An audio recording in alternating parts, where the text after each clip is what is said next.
Dear childrens, praise the lord. ஒரு குட்டி தம்பியும் அவங்க அம்மாவும் சந்தோஷமாக ஜாலியாக விளையாண்டுக்கிட்டே இருந்தாங்களாம் ஒரு மரத்தை சுற்றி. அப்படி விளையாடும்போது திடீர்னு அவங்க அம்மா வேறு ஒரு செடி பக்கத்தில் போய் ஒளிஞ்சிக்கிட்டாங்க. இந்த தம்பி ரொம்ப நேரமாக தேடிக்கிட்டே இருந்தானா, அம்மாவை காணும் அப்படின்னு சொல்லி அழுக ஆரம்பிச்சிட்டான். அந்த டைமில் அந்த இடத்துல ஒரு தாத்தா வந்தாங்களாம். வந்து, என்ன தம்பி, எதுக்கு அழுகிற, இங்கே வா வா அப்படின்னு கூப்பிட்டாங்களாம். இந்த தம்பி பக்கத்தில் போய், நான் எங்கள் அம்மாட்ட போகணும், எங்கள் அம்மா வேணும் அப்படின்னு சொல்லி ரொம்ப அழுக ஆரம்பிச்சிட்டான். அப்போ அந்த தாத்தா சொன்னாங்க, இங்கே பார்த்தியா, பெரிய பெரிய மரம்லாம் இருக்குது, நிறைய ஃப்ரூட்ஸ் இருக்குது, ஃப்ளவர்ஸ்லாம் இருக்குது, வா நம்ம போய் அதை எடுத்துகிட்டு வரலாம் அப்படின்னு சொல்லி சொன்னாங்களாம்.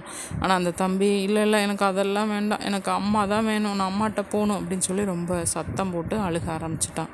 இவன் அழுகிற அந்த சத்தத்தை கேட்டு உடனே அவங்க அம்மா அந்த செடியிலேருந்து வெளியே வந்து ஓடி வந்து அந்த குட்டி தம்பியை தூக்கி ஹக் பண்ணி கிஸ் பண்ணாங்களாம். ஸோ செல்ல குட்டீஸ், நம்மளும் இந்த உலகத்தில் நம்மளை திருப்திப்படுத்துகிற மாதிரி நிறைய விஷயங்கள் இருக்குது.